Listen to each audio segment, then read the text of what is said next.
Yan, pwede na kayo magsimpo. Kamusta kayo? Okay lang. Yan, batid ko na nasa maayos kayong kalagayan at nagagalak akong makita kayo muli para sa panibagong talakayan ng ating pag-uusapan.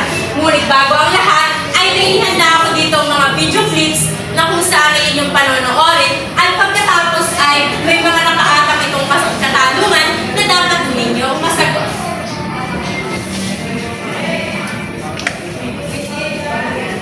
Sana, tuwing umiinom ka ng alak, habang iniikip mo ang sigarilyo mo, habang nilulusay mo yung mga perang pinadala ko, sana maisip mo rin, kung ilang pagkain na tinilis ko hindi kainin, para na makapagpadala ko ng malaking pera dito. Sana, habang nakahiga ka dyan sa kutsa mo, natutulog, maisip mo rin kung ilang taong kong tiniis ang matulog mag-isa, habang namumuli na ako sa ilalim ng mga mahal ko.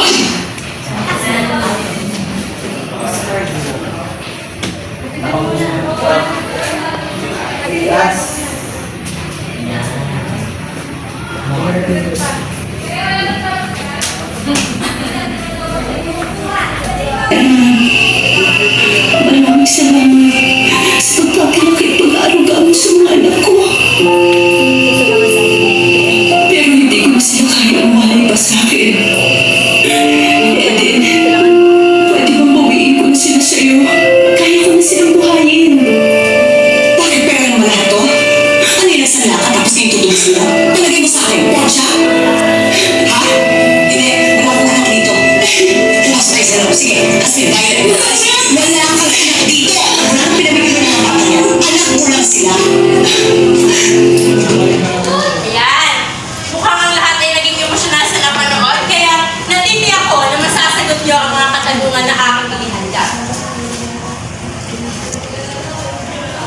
Makikibasa ng lahat? Sa inyong palagay, ano ang karakter ang ginagampanan ng mga kabanayang kampok sa video quiz?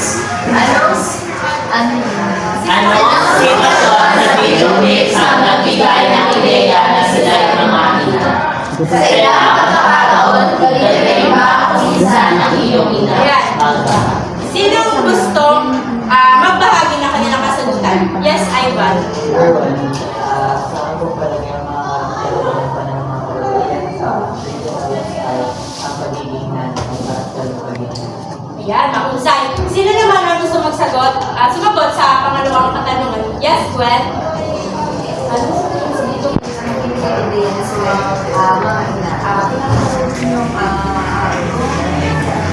Yung pag-aarugan ng isang inalis sa kanya. Maraming salamat. At sa panghuli, Ginoong Aaron. Sa ilang pagkakataon, ganun halos ang aking ina sa ilang pagkakataon kung saan sa kanya nagapis na pagmamahal para sa ikapubuti namin, pagiging ng medyo para makakasuhan niya. Ayan. Talaga nga namang ang pagkalinga ng isang ina at ang pagmamahal sa kanyang mga anak ay walang kapantay. Kaya naman, bago muli tayo magpatungo sa ating panibagong aralin, ay may inihanda pa ang isang gawain na kung saan ito ay tatawagin. At bago natin makalimutan, ay dapat muna natin matamo ang mga layunin na kung saan ito magbibigay sa inyo ng gabay sa pagtatapos ng ating aralin.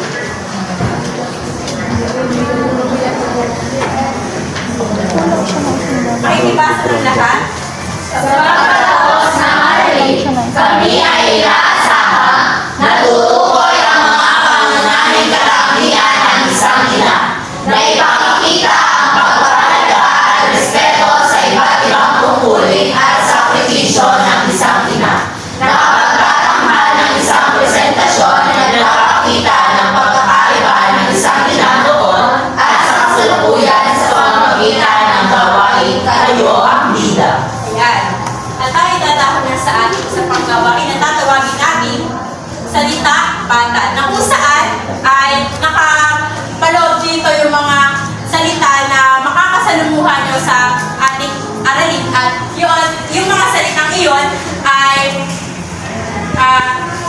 hindi masyadong familiar sa inyo at bibigyan natin ng malalim na pagpapakahulugan.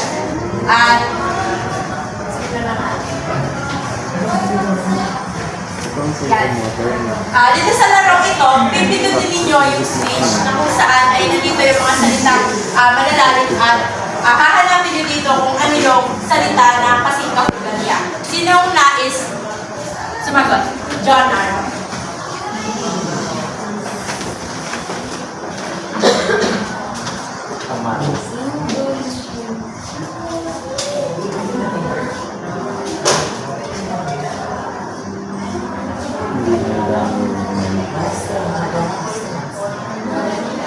Yan, nagkaroon tayo ng technical na problema sa ating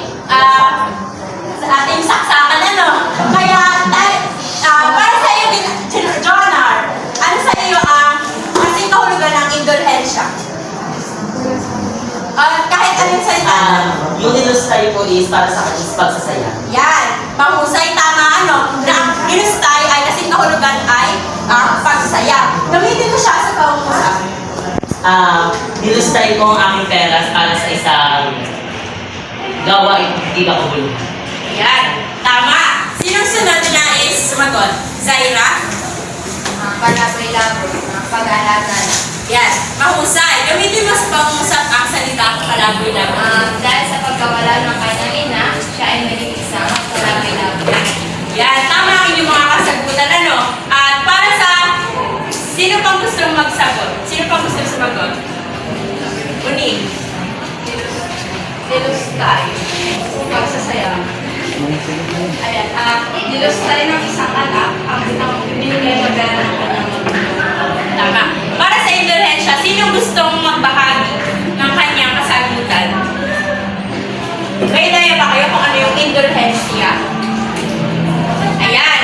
So, ako na lang ang bibigyan. No? So, sa indulhensya, ito ay, ang kahulugan nito ay kapatawaran. Na kung saan, yung kapatawaran ay magagamit natin sa pangusap bilang sila ay sumimba para humingi ng kapatawaran sa ating Panginoon.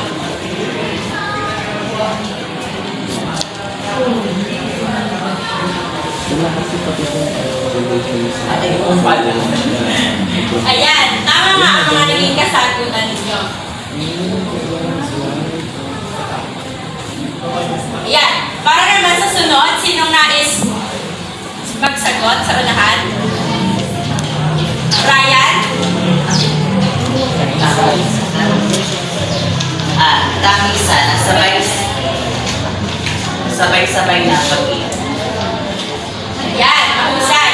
Gamitin mo ito sa pangungusap. Ang mga mag-aaral ng PAP ay nagtangisa ng Luis at si Miss Mel. Mahusay! Napakaganda ka halimbawa. Napakaganda ka halimbawa. Yung kabawaran ba yan? Sino sa naman nais magbahagi? Yesha? Yesha, balikan mo na sa akin.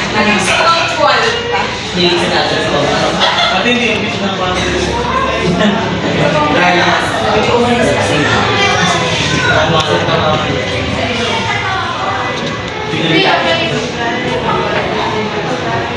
Yan. Klase ng tuyong partner. Ayan. Miss Yesha. At Yesha, gamitin mo sa pangungusap ang salitang kita. Paborito niya. Paborito ni Samuel ang Pilipina. Mahusay. At para sa salitang kwarta, sino nais magbigay ng kanyang pangungusap? Lori Jane? Dilustay ng anak ang huwagkang binigay ng kanyang Ayan. Ayan, salamat sa inyong mga kasagutan. At yung mga salitang iyan nga ay makakasalumuhan nyo sa ating aralin. At bago tayo magsimula sa ating aralin, ay may isa akong katanungan sa inyo. Para sa inyo, ano ang konsepto ng isang martir o ang pagiging isang martir? John R. Siguro para sa akin, ang konsepto ng pagiging isang martir ay kaya mo, halimbawa na ang pagiging natin sa pag-ibig, kaya mo magpakatanga sa iyong iniibig o sa iniibig ko. Kahit alam mo na nakakagawa siya ng pagkakamali sa iyo, handa ko pa din siya mahalin at handa ka magkakamali para sa kanya. Ayan. So tingin nyo, yung pagiging isang martir ba ay dapat inuugali? O dapat na bang iwasan o dapat i-control na? Marinel? Para sa akin, dahil ako ay naging isang artist. Ayan, si Marinel ay meron Para sa akin ay hindi siya magandang katangian dahil inaabuso, parang inaabuso yung pagkatao mo, parang na ano ka niya, ay okay, kunwari nagawa siya sa sila, ay okay lang yan, papatawad ko siya, pero ginagawa ka rin naman. Ayan. Salamat sa inyong kasagutan. At yung katanungan na yan nga ay meron kami ngayon sa ating tatalakayin ngayong araw na ito. At ang ating tatalakayin ay ikibasa ng lahat. Kabanata 16, si Sisa. Ayan, at nandito nga yung isang papanoorin nyo ang kabanata Yung buhok. Tahimik ang bayan sa gitna ng kadiliman. Payapa silang nagsitulog upang pagsapit ng umaga ay magsipagsimba upang magtamo ng indulhensya. Ngunit si Sisa ng gabing iyon ay isinapa. Nakatira si Sisa na inani at Asilio at Crispin sa labas ng bayan. Ang kanyang asawa ay isang lalaking walang pakialam sa buhay, palaboy-laboy at sugarol. Bihirang-bihira itong umuwi sa kanilang bahay. Wala rin itong pakialam sa mga anak. Niluskay niya ang kaunting alakas ni Sisa para sa pagsusugal at nang maubos na ito ay sinasaktan pa ang asawa. Ibang si Sisa sa pagmamahal sa kanyang asawa at nakahandang magtiis at tangisan ang kanyang asawa. Nang gabing daw ay inaasahan niya ang pagdating ng mga anak. Bumili siya ng ilang islang tuyong itaragdag sa ulam ng mga anak. Namitas ng sariwang kamatis sa kanilang bakuran. Nangingi ng tindang na usap at isang hita ng patong bundok kay Mang Tasyo. Nagsahin siya ng maputing bigas na pinag-ipunan niya para sa kanyang mga anak. Hindi inaasahan ni Sisa ang pagdating ng kanyang asawa at inubos ang mga pagkain inilaan niya para kina Crispin at Basilio. Umalis muli ito pagkakain at nagbiling ipagtira ng piso sa sasakuring kwarta ni Basilio. Napaiyak si Sisa at nang maalalang darating ang kanyang mga anak, pinaitagad ang luha sa kanyang pisngi. Muling nagsaing at inihaw ang nalalabing tatlong tuyo. Darating silang utong-utong sapagkat malayo ang kanilang pagdadatingan. Inip na inip na si Sisa sa paghihintay sa mga anak. Upang aliwin ang sarili, ay minsan siyang umawit ng mahina. Isang asong itim na kanyang pinukul ang natatig sa kanyang guni-guni ng malungkot na pangitain. Si Crispin ang kanyang naalala. Walang ano eh. Inang! Yung mga pinto! Inang! Masakyan mo ako! Inilabutan si Sisa. Waring namamalik mata at nagising sa isang tunay na pangyayari. Ayan. Naintindihan niyo ba ang kabanata 16 si Sisa? Sigurado? Ayan. Natitiyak ako na masasagot niyo ang mga katanungan na nakaparoob. Makikibasa ng lahat. Ano ang mga katangian ni Sisa bilang isang ina, bilang isang asawa? Sa mga katangian ito, ano ang lubos mo pinahahangaan at bakit? Sa iyong palagay, masasabi ba ang mukha ng isang matapang na babae si Sisa kung hindi niya may magkakagol ang sarili? Paano ipinakita sa kabanata ang mga epekto ng kawalan ng hustisya at kahirapan sa pagkatao o kalagayan ng isang ina tulad ni Sisa? Sa kasalukuyan, sino o anong sektor sa lipunan ang pinakatawalan si Sisa? Ayan. Sino nais sa bahagi sa unang katanungan? Mark? Ano ang katangian ni Sisa bilang isang ina at bilang isang asawa? Bilang isang ina, si Sisa ay mapagdadaga sa kanyang mga anak at mga kapatid. Tapos bilang isang asawa, siya ay isang pati. Ayan. Ako sa'yo, no? Sa sunod na katanungan, Francel? Sa mga katangian ito, ano ang lubos mo pinahaan at bakit? Yung pagiging mapagmahal sa kanyang mga anak dahil sa kabila ng lahat ay nandun pa rin siya para ibigin ng mga anak. Ayan, mahusay. Tama yun, nakita naman natin sa kabanata na kung gaano niya kamahal yung kanyang anak at gagawin niya ang lahat para lang sa kanyang mga anak. Kahit na siya ay sinasaktan ng kanyang asawa. Para sa pangatlong katanungan, Jonar? Sa iyong palagay masasabi mong buhay sa mataong babae, si Sisa kung lumipag-agawin sa iyo. Para sa akin, hindi naman masasabi na kailangan na makikitaan ka ng katapangan kung ikinagawa or inagawa sa iyong kapwa. Sapagkat naniniwala ako sa sabihan, imbis na humanti ka, ipagdasal mo na lang. Ipagdasal mo na lang. At naniniwala ako na isang matapang na babae si Sisa sapagkat pinapakita niya kung gaano siya na yung umiitin sa sitwasyon na kahit na dinagalit siya ng kanyang asawa, ay ayaw niya ipakita na sa kanyang mga anak na siya ay sinasaktan at bago sa pinapakita niya ay dapat hindi matalala ang kanyang mga anak sa kanya. Ayan. Tama. Hindi naman sinasabi na sa physical na sinasabi na matapang isang babae. Doon sa kabanata, si Sisa ay kahit sinasaktan, hindi niya sinasabi sa kanyang mga anak na kahit siya ay hirap na dahil ang inaalala niya ay kapakanan ng kanyang mga anak. At para sa pang-apat na katanungan, ay ba?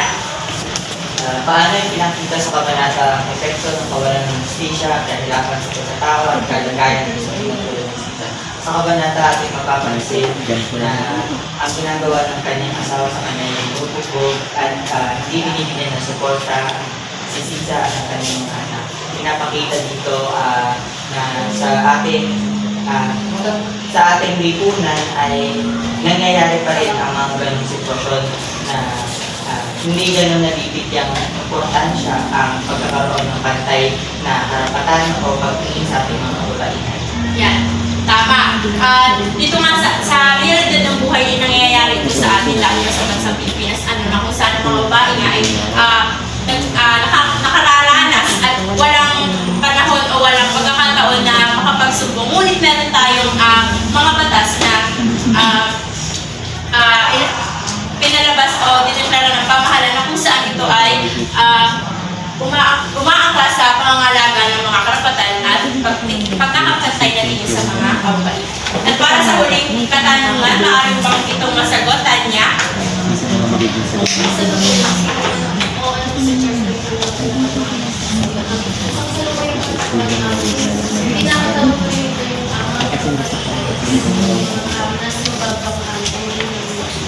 Yan. Maraming salamat sa inyong mga kasagutan. Talaga nga namang sa kabanatang ito ay pinakita at binibigyan tayo ng mata para gumising sa nangyayari sa totoong buhay na kung saan nga ay si Sisa ay binubugbog at isa siyang martir na kung saan nga sila ay nasa laylayan ng lipunan. Hindi pa diyan nagtatapos ang ating talakayan. At ngayon, sa pagkakataong ito, kung ako kanina ang bida, sa pagkakataong ito, ay kayo naman ang bida. At nandito ang ating pangkatang gawain na tatawagin natin, kayo ang bida. Makikibasa ng panuto? Magsasagawa ang klase ng isang presentasyon na nagpapakita ng pagkakaiba sa kanila noon at sa kasalukuyan sa pamamagitan ng gawain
papel. Ayan, tapos na ang inyong oras, makikipasa na ng inyo. At bago pala ipasa ang inyong papel, ay tatawag ako ng ilan na magbabahagi ng kanilang mensahe para kay Charissa. Pwede ka bang pumunta dito sa unahan? Ayan, mahusay. Bigyan si Charissa ng 3 bagsak.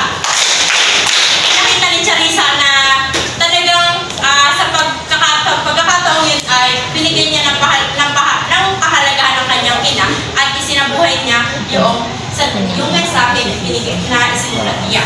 At sa pagkakataong ito, meron pa ba kayong mga nais tanong?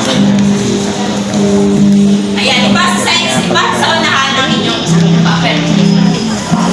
Ayan.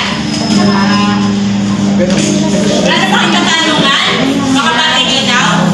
Sigurado? Ayan, kumuha ng 1/4 sheet of paper at tayo idadako na sa atin. Ito pala. Ayan, bago tayo tumako sa ating pagtataya, makikibasa ng pahayag na ito. Sa puso ng isang ina, ang pagmamahal ay walang hanggan, higit sa kirot ng kahirapan, mawawalan ng sinsya at pasakit ng libo. Para sa inyo, ano kaya ang kaugnayan ng pahayag na iyan sa ating tinalakay na kabanata 16 si Sisa? Sinong nais magbahagi? Tanya?